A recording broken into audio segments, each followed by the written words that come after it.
Good morning and welcome to the first episode of The Water Cooler, your home for USC Sports Banter. I'm your host, Anthony Bettino, joined alongside Terrence Holden, Casey Kausner, and Dylan Luden. Now, last week, USC had its Big Ten away game against Illinois. Let's see what happened. The USC Trojans headed into Champaign, Illinois with a 4-0 record on the season, but took their first loss of the year at the hands of the Illinois Fighting Illini. Final score 34-32, thanks to a game-winning kick from David Olano to seal the deal for Illinois after a back-and-forth affair that saw USC take the lead with under 2 minutes remaining, thanks to a clutch touchdown from Akai Lemon, who had 2 touchdowns in the game, but it just wasn't enough. Jaden Mayava, the quarterback for the Trojans, threw his first interception of the year. It seemed to really get in the head of the offense, and the Trojan penalties stacked up, allowing Illinois to progress the ball even further.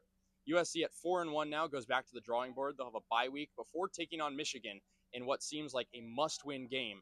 Lincoln Riley, head coach for USC, credited losing Kamari Ramsey to food poisoning this morning as a big reason for the defense being off track. Well, guys, as you can see from last week, it was a crazy week in college football, and the Big Ten is really wide open right now. Now, with USC on a bye week and no longer ranked, it's the perfect time to take a look at the state of the Big Ten. So what are your guys' views on the conference right now? Terrence, we'll start with you. Yeah, look, I think there's really just 2 top teams. It's your Ohio State and it's your Penn State, Oregon. No one else is really close. I think it's those 2 and then a gap. I don't really see any of these other teams contending with those 2. Now, I want to make an argument. I think Penn State could be in there if Drew Aller was not the quarterback. I think Drew Aller is significantly holding them down. Throw Bo Perbula in there, yeah. If they had a better QB in there, I think it'd be a really dangerous team up there. But Casey, what do you think? Yeah, it's a big if. I mean, I think this is only showing that the Big Ten is the best conference in football. I think that top heaviness helps them. And I think, look, the SEC, everyone thinks that's the best conference every year, but that's really wide open. Any team could really rise up and win that conference. Ole Miss, some random ones that could step up. I think the Big Ten's the best conference in college football. I wouldn't say that, but I do think that they have the more elite teams like we've all mentioned. I just don't think it's overall a better conference. The Big Ten has 6 teams in the top 25. SEC has 10. But like you mentioned, Casey, they're all self-imploding because they're all having bad games against each other, and they're all going back and forth. But I will say I think there are 3 elite teams in the Big Ten. I know, Terrence, you said them on accident, but you definitely knew you mean it. It was Freudian slip accidentally. You are right. You don't lose in overtime if you're not good. I'm just going to say this You're right now. not wrong. You're not wrong. I know, but they should Wait, but to be fair, it was against the number 2 team in the country. Exactly. That's why they should still be considered an elite team because they went like toe-to-toe. Penn State is the number 1 team at almost beating good teams. They're the best team at being in the top 10 for not beating anyone. That is what they're known for. I was high on Penn State coming into this year. They have not looked good at all. Sure, a good loss. They're not going to get a great win. They're playing at UCLA this weekend, and we all know how that's going to go. They should win by 40. And they get bailed out by their defense every week. It's not they haven't proved anything on the offensive side of the ball. The run game's great, don't get me wrong. But to your point, I mean, if Drew Aller wasn't the quarterback, we'd have a different conversation right now. And with those elite teams, though, where's the separation start between this kind of middle of the pack of the road and the elite teams? Where's it start for you guys? I mean, it starts right at the number 1 and 2 at Oregon and then Penn State. I think there's a pretty big gap between Oregon, Penn State, Indiana, Michigan, and Illinois. I think once you get to number 1 and 2, there is a definitive top 2 teams in the country. Even I think those are the 2 best teams in the country. I will also say this. I want to push back on something Casey said. The Big Ten is not the best conference in the country. Any conference where you can have a slate where you play Wisconsin, UCLA, and Purdue in 3 straight games. Let's not put too much hate on the Badgers. The Badgers stink. What conference has won the national championship the past few years? I don't think that matters. It's an individual team. Plus, one of those teams was cheating. That's not what I mean, though. What I mean by best conference, I don't necessarily mean best teams top to bottom. I mean the teams that are going to come out of the Big Ten are going to win the national championship. No, those are the best individual teams. How is top to bottom the best teams not the best? Because you're battle tested. Like the teams that win the national championship are battle tested enough to win 15 games. But you're saying. So Terrence, let me ask you a question. Do you think the teams like Indiana could beat some of these other ranked teams that are behind them? Maybe behind ranked SEC teams. Do you think Indiana is better than those teams? Yes, I do. I do think that. That being said, I think the bottom of the SEC is so much better than the bottom of the Big Ten. I can agree with that. That's not what I meant. But that's why the conference is better, because Florida is terrible. Florida is a bad team. You judge how good a conference is by the bottom teams in the conference? You judge it from top to bottom, yes. No, you don't. You look at the. What are you talking about? Middle 25%. That is a very specific number that doesn't So make what a lot is of your sense. middle 25%? I think the middle of the Big Ten is better than the middle of the SEC. I think, and then I also think. I'm going to stop you because that's a ludicrous take. I don't know how that's true when there's 10 SEC schools in the top 25 and there's 6 Big Ten schools in the top 25. You're judging What week he 5. You're judging. So, Casey, we have who to are judge your it middle now. teams then? Well, I think some of them are on the screen in the Big Ten. I think that Indiana still has a really good shot. I think we haven't talked about them at all yet. I know they had a tough week against Iowa. They didn't play all that good. They still beat Illinois by 50 points, But 53 points. I'll just say this though, about the Indiana game versus Illinois because I do think it's a little fluky. Illinois had 11 players out and their starting quarterback who was an all Big Ten selection. It's a little fluky. Same thing with Doesn't their matter. win against Yeah, it USC. doesn't I matter. still think their win against USC was a little bit fluky too because USC was so banged up in terms of food poisoning. I know that they poisoned their catering. Poison the catering. Poison- That's a pretty. Wow. That's a Dylan pretty Luden big with a tape. scandal. But there's obviously a clear difference between the top teams and the bottom tier teams. But most of those top tier teams are undefeated. So we've had our producers pick some of those undefeated teams to play the classic game start, bench, cut. The catch is, once I said, we don't know the teams. So we've had no preparation. So we're all going through these team rankings based off start, bench, and cut. Now let's take a look at what these teams are. Oh. Wow. You guys make those reactions. Can I start? Because I don't think this is particularly ahead. hard. It's start Ohio State, bench Oregon, and I am cutting Miami. Miami has been solid, very fine team. Both Oregon and Ohio State, like I mentioned, have separated themselves. And I don't think that you can dethrone Ohio State by Oregon until Ohio State loses. That defense is phenomenal. They're not letting the offense even go yet, and they still look like the best team in the country. Well, yeah, I agree with a lot of what you said, but I think to your point about them not letting them go yet is the reason why I'm starting Oregon and I'm benching Ohio State, cutting Miami. Miami has proved absolutely nothing. They got a cool win against Notre Dame week 1. Newsflash, Notre Dame isn't good.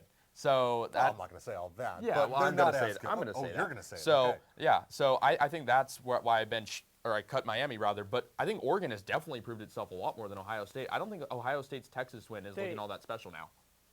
I kind of agree with Casey here. I'm going to go with start Oregon, bench Ohio State, cut Miami. I like how we're all in agreement here with Miami. But it's kind of close between Oregon and Ohio State. I just think that Oregon has the better quarterback at the helm, and Dante Moore. He has looked phenomenal, much better than Julian Sayin. Julian Sayin, he looks like a freshman in high school, and he needs to He pretty put much himself is a to look freshman little in bit high bigger. school. Yeah, Freshman in high school? yes. What? He's been balling. But he looks like it. He doesn't look the Not part really. of a national Do you mean like, championship wait, do you mean quarterback. like physically looks Yes. like it? Oh, he physically looks Why does that matter? okay. Wait, why does that matter? Because you need to have somebody So you're that saying can Julian win You're those saying games. looks Dante like a little Moore nerd. also looks like a high school quarterback, and he just beat Penn He State. does not look like a high school quarterback. Dante Moore is Not a great much point, better than Anthony. Julian Sayin. I will agree with that. It's not a great point, Anthony. That Dante Moore looks. I think you're about to agree with me, but I don't think that Dante Moore looks like a high schooler. Compared to Julian Sayin, I feel like they're pretty similar. No. All right, whatever. Besides the point, you guys know I'm all about the OH, so I'm obviously starting Ohio State. What? And What was that? I think I'm going to start. You don't OHIO, bro. Come on now. And honestly, I think I'm going to bench Miami and cut. Whoa. I think. That's a hot What? take. No, that's a hot take. I think. Look, we've all been really impressed with the QBs. I think because of the experience, Miami might take it over Oregon with that one. I don't hate that because Carson Beck is so old, but I do like Dante Moore more. Fair enough. But as you said, the experience is pretty important. But off from college on to the pros. We are now 4 weeks into the NFL, and early MVP prediction odds are being made everywhere. So we're joining on the fun for our MVP predictions. Now, 2 of us agree and 2 of us disagree. So it's me and Dylan with Justin Herbert, Yeah. and then Casey and Terrence with Josh Allen. Why don't you guys start Casey, first? let's get these guys. Yeah. I let's do mean, it. Josh Allen has been the best player in football. That's what it is. He is the most dominant player by far. If you watch him play, you know that he is the best player on the field at all times. It doesn't matter the team he's playing against. Sure, it has been against a little lesser opponent. Justin Herbert just lost to the New York Giants, your team, Anthony. I actually want to sort of disagree with what you said. He beat the Ravens week 1. We are just on the same He side. beat the Ravens week The 1. Ravens They're falling are 1-3. apart. They're falling apart. Dylan. United front, united front. They no, can no, never agree on anything. United We're good. front. United front. Think about this.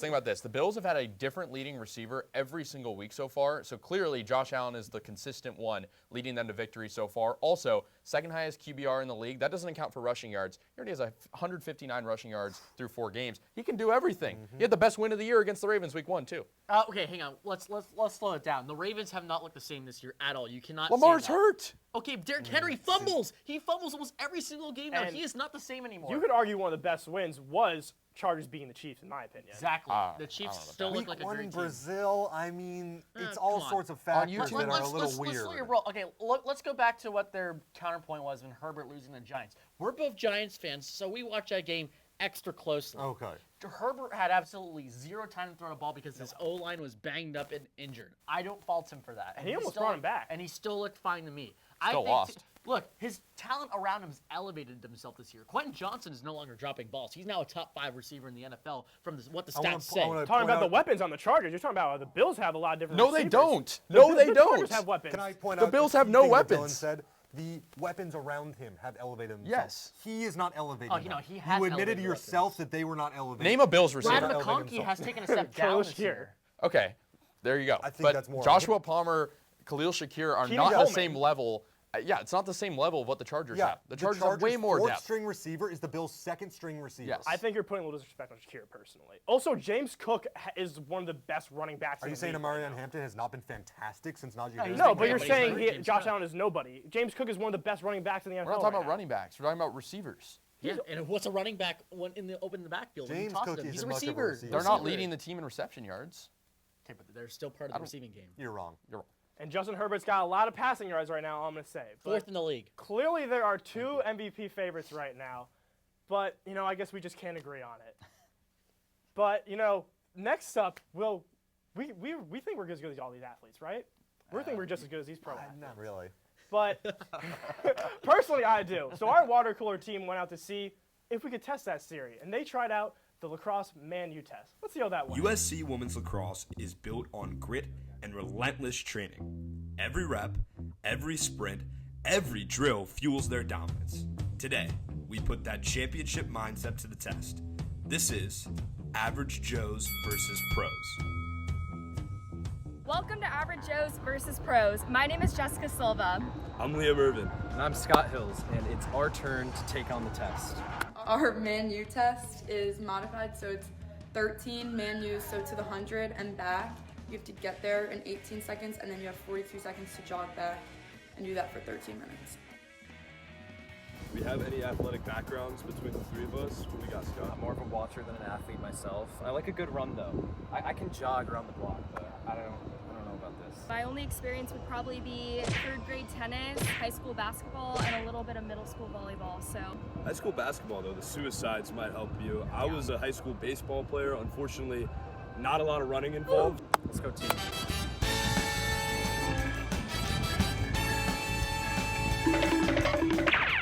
I'm about to run the man-U. Feeling extremely confident right now, actually. Although I don't think that I'm going to finish, I do think that I'm going to beat out my competition. We'll see how we do. The body feels good. I don't know how I'm gonna do on this test. I haven't ran in a really long time, but I have that fitness gram pacer test underneath my belt. The Fitness Gram Pacer test. I feel like that spirit should carry me through.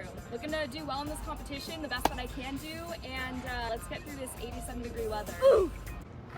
Hey guys, it's Scott. It's all between the ears. It's all a mind game for me. I'm trying to gather some mental clarity. I did my warm-ups. I think I got the first one in the bag. I can get down and back. It's just after that, the reps. A little worried. I think we can get it done.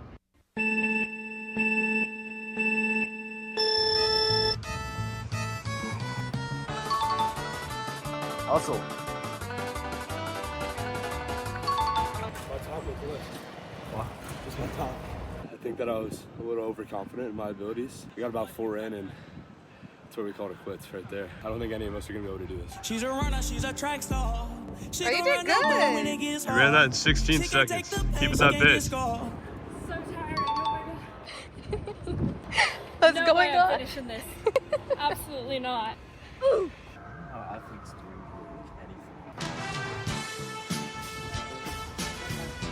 13 seconds. 16 seconds. Get pace. 16, 15, 17. I underestimated it. I had the advantage of going last. I had the advantage of going last. No, My you last beat one it. was too slow. My last one was too slow. Well, thank you guys for tuning into this week's episode of Joes versus Pros. As you can see, we're clearly pros. Negative. So much props to the women's lacrosse team. That was our attempt at the Man-U Women's Lacrosse Challenge. Until next time. That might have been one of the most disappointing things I've ever seen in my entire life. I mean, Jess, Scott, and Liam, you guys really need to set this up. I feel better. I expect better. But you can see what we think about this. Casey, you're not on the board. What do you think you can do? I mean, I'd like to say I'm like a decently athletic guy. I think I could do maybe a modified version. Maybe like Modified version? What does that mean? maybe like Modified version. That's called cheating. half the reps maybe. I don't know. That's I mean, called cheating. It's not cheating if I'm very honest with my intent. All right, well, you know what? That's a lot better than I'll have an asthma attack. Yeah, dude, I would. Okay, first off, don't make fun of me. I have a condition. The last time I really seriously ran was for punishment for basketball in high school. And let's just say I had an asthma attack. Well, I did have an asthma attack. It was not fantastic. You had an asthma attack during basketball practice? Yeah, because that's maybe about to the have one worst right now. look anybody could ever have. Stupid freshmen cut class, and coach obviously found out, and we had to run because of it, and we spent 45 minutes running. All right, that's a real sob story. It was. Dylan, I'll give you half. That's pretty good. That's pretty good. I would say I'm a pretty decent athlete. I got a lot of stamina. I can go back and forth. I mean, I bet I give myself half, so 13, pretty 6 good. or 7, Pretty 6, good. 7, I don't know. Look, as you guys know, I'm a runner. I'm personally breaking the record. I got no problem doing That's not this. fair. That's And not as you can tell, I'm much better than these JV bench warmers over whoa. here. Jeez. But we're going to take a quick break. And when we come back, we talk about October baseball, the WNBA finals, and the NBA starting up. Don't go anywhere. The water cooler will be right back. Welcome back to the water cooler. I'm Anthony Bettino, joined again alongside Terrence Holden, Casey Kansner, and now Campbell Donovan. Well, last block, you guys saw me defend my takes on the NFL MVP. And now I got to fight even harder because I'm going solo. I got to defend my MLB playoff bracket. And I know you guys got a lot of problems with it. So let's take a look at what I think. Now, as you can see, I had a little too much faith in some of the underdogs. Padres, that did not pan out. Guardians, I got to say, really did surprise me. But I know you guys want to get into this and rip it apart. So what are you guys thinking right off the bat? Yeah, Anthony, I really think in the NL you disrespected the Phillies and Brewers. They're the top 2 seeds for a reason. Brewers, I know they obviously finished the season on a not fantastic note. They did have the best record in baseball for a reason, though. And the Phillies, it's one of the best hitting teams in the league. You want to give the Phillies, I'll give you that. But Brewers, I think they're 1,000% going to fall apart in the playoffs. They just had that really awesome win streak middle season. They finished season 19-21. You need a hot start going into the playoffs, and they are not on a hot streak right now. Still, I don't know how you're taking an AL team over an NL team after the season that we had of MLB baseball. Whoever wins the Dodgers-Phillies series is going to win the World Series without a doubt. Taking the Blue Jays, an AL team that has not really seen much competition, especially playoff competition. Interesting you say that, because they have a better record this season against every single team except the Brewers. Look, I just don't think the Blue Jays are that team, and they kind of have a decently easy way to the playoffs besides maybe the Mariners. And they get rest. Well, you dug yourself into a hole because the head-to-head record doesn't matter at all in the playoffs, at all in any sport. So that take goes down the drain. I have Seattle coming out of the American League because of the pitching depth, and full disclosure, Toronto doesn't have that. Once you get past Kevin Gausman, I don't trust Shane Bieber. I certainly don't trust Jeff Hoffman to close out games. Hitting-wise, they're great, but is that going to show up in the postseason? It hasn't in recent years. I don't know. They lost a series to the Royals down the stretch. I don't have any faith in Toronto. This year, I think they're a lot better team than last year. And you talk about the NL and AL. In recent years, NL has been better. But this year is a little much closer, in my opinion. The AL looks way better than last year, at least. Way better than last year? That's not a really That's big not that. improvement. That should be something we're comparing. And you want to talk the Mariners? I'll be honest with you. I had a lot of trouble picking between Mariners and Blue Jays, but I think this underdog... Can I stir up some drama super quickly? Campbell, do you know what Casey said about the Phillies? He said they have bad fans. Whoa, that's an argument for another day because Campbell might lose her mind. So we can't agree on this. But what we can agree on is fall really is the best time of the year for sports. We have playoff baseball. Football's back. WNBA playoffs, and the NBA is almost back. With preseason underway, we're going to take a look at the teams and decide which are the most excited to watch. So, Terrence, I know you're really excited. I mean, there's an obvious choice here. You're really excited about your bum team this year. So why don't you talk about it? Bum team, first off, the Portland Trailblazers would be a top 6 seed in the East. That's how terrible your division is. Second, I'm really, really excited about Denny Avdia. Scoot Henderson obviously had a minor hamstring tear this summer. That sucks. But Shaden Sharp, Denny Avdia, they are going to take... That takes a lot of excitement out. But they are going to take a step. Denny Also, post All-Star Dame break coming off injury? 22-11. Dame is a mentor this season. He's not playing. I'm just happy he's back. I mean, first off, he may be. He's already Yeah, working wait, out so again. where's the excitement? No Scoot and no Dame. I no said Dame Denny time. and Shaden Sharp, the highest jumper They're in two the role NBA. players. they I'm they gonna punch excite you on you. air. I'm They gonna bring punch you on excitement air. into Did your you life, just say Terrence. 2 role players? 22 and 11 from Denny, 22 and 7. You didn't even mention from Kamara. Shane I Sharp. would have been a little bit more Oh, I behind should you. have mentioned Something the you- best defender in the NBA. Something you did mention, though, is how weak the East is, which is kind of why I'm excited for the Cavs this year. I think they'll be able to maximize the East and the combination of Donovan Mitchell. I love Donovan Mitchell. He is a full athlete on defense and on offense. And Lonzo Ball, their offense is going to look so sharp, have great court vision, and I'm excited for the Cavs. Lonzo to Ball take- beyond Wow. wild. Picking the- I mean, excited Picking the for 1 Lonzo seed from Ball. last year. Very exciting. You guys are. whoa. But now hot Casey- take. I want to hear Casey's take on Orlando Magic. Orlando Magic. I love me some Orlando Magic. They brought in Oh. Desmond Bane. They have Paolo Banchero, who's coming off his best season. If he stays healthy, he averaged 25 a game last year. Their depth for a young team is really good. You talked about the East. I mean, we're not going to see Jason Tatum this year potentially, the entire year. We're not going to see Tyrese Halliburton. I think the Magic could be the #1 seed in the East. That's a They hot brought in take. Jace That's Richardson. a real I hot don't take. hate that. They I brought don't in hate that Jace at all. Richardson. One? One is Franz not crazy. Wagner, their depth is really good for a young team. If they stay healthy, they could win the East. There's realistically like 2-3 teams who will contend with them for Yes. that. The Knicks and the Cavs. And Cavs. speaking of the Knicks, you know New Jersey doesn't have a basketball team, so you know I'm all about New York. You know I'm all about the Knicks. And I could not be more excited to watch the King of New York play some basketball come up soon. Jalen Brunson, I think, is going to have an amazing season this year. I think he's going to lead this team real far. We got a lot of people coming back. We got Kat, Josh Hart, we got Mikal Bridges. This team is looking just as good as last year, if not better. Can I throw a conspiracy theory out there? Sure. What if Jalen Brunson is having the same contract, similar situation to Kawhi Leonard, where it's circumventing the cap, going around somewhere else? That's the reason he had so little money? I don't think that's going to Jalen Brunson's out for the year. You heard it here first. That's a very big conspiracy theory take. Let's not wish any injuries on It's not, anybody. no, not an injury, not an injury. Let me make that clear. Let's not wish any of Let me that. make But clear. before we get to the NBA, we have to finish the WNBA playoffs. And we know the finals are set. It's the Aces versus the Mercury with Game 1 tonight. So who are you guys taking in this big series? Yeah, look, I'm taking Las Vegas. They led the postseason in points, field goal percentage, steals, and blocks. They're getting it done on both sides of the ball, and they have the best player in the sport in Asia Wilson. I'm taking the Aces in 5. It's a clear choice. There's no shot the Aces lose this series, in my opinion. But let's hear it from Campbell and Casey. Well, you know what they say, offense wins games, defense wins championships, and the Mercury is leading in the defensive rating in the WNBA as a whole. Not only do they have defense, but they also have Alyssa Thomas when she has a triple-double, yes, the when, whatever. They are 8-1 when she has a triple-double. She is leading that team to a championship this year. She's had 3 like a runs in pretty the big if. WNBA. Big if.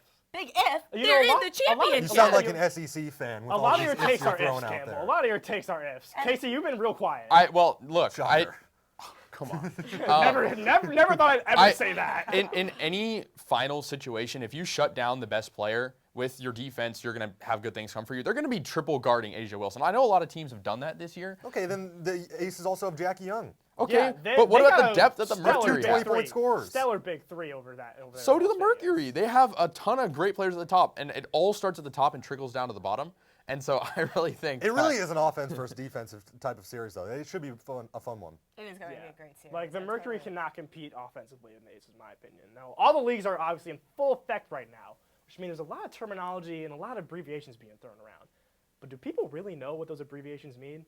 Water Cooler Crew went out onto the campus to see if this student section really knows what they're talking about with a new segment called LOL. Hi, welcome to Letters of the League, aka LOL. Today we're going to be interviewing USC students and seeing if they can guess what different sports abbreviations mean. Hi, okay, who are we here with today? I'm Noor. I'm Karam. Hi, I'm Lulu. I'm Reagan. I'm Kyra. I'm Tanima. Okay, today we're going to be interviewing you guys about what different sports abbreviations mean. Okay. So we're going to start off pretty easy. What does the NHL stand for? National Hockey League. Oh, National Hockey League? I always make everybody. National Hockey League. NHO or L? NHL. NHL. Yeah, National Hockey League. I'm just gonna guess the same. We're going to do TD. TD. Yeah. Touchdown. Touchdown. I'm gonna go with touchdown. TD. Yeah. Tennis division. Tennis division is crazy. Okay, the next one is OT. Overtime. I have no clue. Overtime. Overtime? Overtoast. Overtime, yeah. What does FT stand for? Full time? Full time. Free throw? Yeah. FT? What? Free what? Free throw. Free oh, yeah. Okay, I knew that, bro. That's crazy. FT. Foot. Ball? I don't know. FT. Fun time. Fun time. What does RBI stand for? RBI. Okay, what's Is this another basketball term? No. Can we get a hint? I'll tell you, it's baseball, if that gives you anything. If you can try and figure it out. RBI. Run, ball, I am. Batting? Something related to batting? Yeah, something related to runs and Average batting? No, RBI. Route by interception. Running, bouse, intense. Okay, your first one was kind of there. It was runs batted in. Okay, the next one is YAC. I have no clue. Yeah, I have no idea. It's yards after catch. Yards after a catch. Yeah. YAC? Yeah. This is like a stat. Yards. After catch. Yes. Yes, there we go. Okay. And the last one is SOG. SOG? Shots on goal? Song.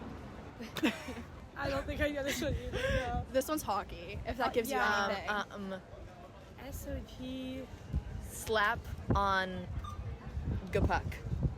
I don't know. It's shots on goal. So, yeah. Thank you for watching Letters of the League. See you next week on Trojan Vision.